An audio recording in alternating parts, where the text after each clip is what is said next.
collaboration for me has been essential to what I do. I collaborate because I don't have the skills to do all the things. And being able to work with people who are experts, who are really good at what they do, it allows us to both shine and do the things that we both love to do. This is my first gallery show in Detroit, my first solo show. I've never worn a suit for an opening, so I'm like, you know what, like, I need to like be respectful. It's MyCon United by Design, and the show features a lot of different collaborations with Gardner White, with Hattie, with Eyewear, Leon Speakers. Also collaborated with Mothfire Beer. They're out of Ann Arbor. So all these companies are local, except for one of them, Hattie. I think the thing I wanted to show most about the show is sort of the vision that I've had. So I've been working on the things that have come to being, are 10 years, 15 years in the making. And so this idea of a sustainable lifestyle brand is from day one what I've wanted to build. I've had a desire to want to learn how to live well through the art practice. And so if I really want to do that, then I want to then make products that surround our lives, that are in our homes, that we use on a day-to-day basis, that are part of the solution to that problem, right? How do we learn how to live well? So home goods like tables and rugs, and speakers and all these things. Working towards building the House of Han. And so to be able to tell that complete story of how we live and live well, that's the ultimate goal. And so I think the show begins to start to put all those pieces together, where you see, jackets and sunglasses and tables and wall hangings and rugs and speakers, and you have music, and you have everything there except for food. And so it feels sort of like you're in a home instead of a gallery. And I think that's that warmth of being inside space that's also beautiful is really the ultimate takeaway. How can you transform this, the perception of sustainability, and just make it so it's beautiful and it's good and you want to use them? And so with the rugs, for example, with Gardner White, they're made out of jute. So they're a natural material, natural fiber rug that we're then hoping to then produce and make available in all their stores. And so, being able to have something of that size compared to the same size of one of my paintings, the price points are dramatically different. And so the rugs would be something that everybody would be able to consume and get to love. They're non-precious, but they make you feel wonderful.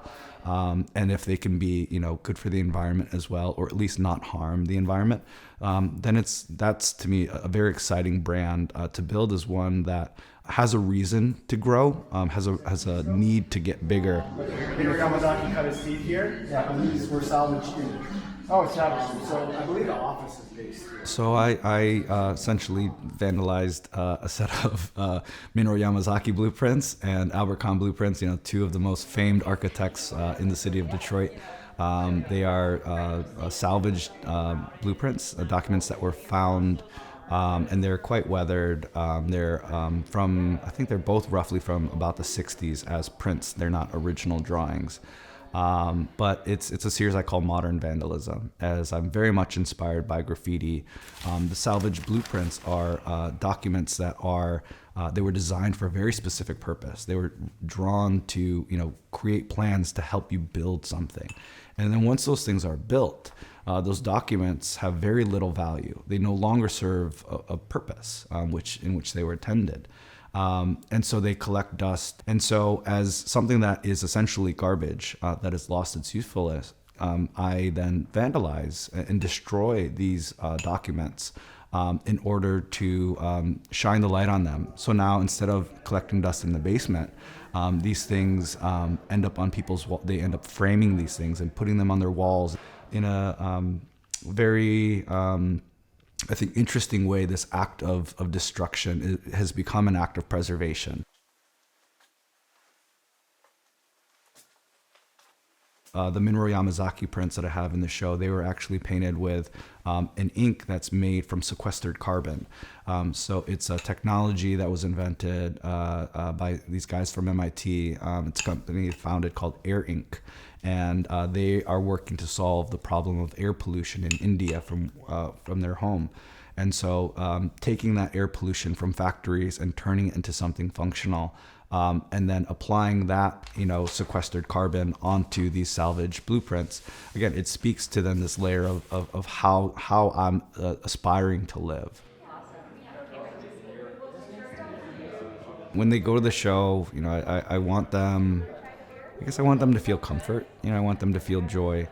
And I'm hoping that maybe they become inquisitive, start to wonder why the blueprint paintings are made, and whether the destruction of them by me marking on blueprints made by Albert Kahn and made by Yamazaki, why that happened and why it's good, or if it's good. That they question everything that's in there and why it's in there and if these things should be made. Renaissance, in my mind, is told multiple times throughout. Watch One Detroit, Thursday at 7:30 p.m. You can find more at onedetroitpbs.org or subscribe to our social media channels and sign up for our One Detroit newsletter.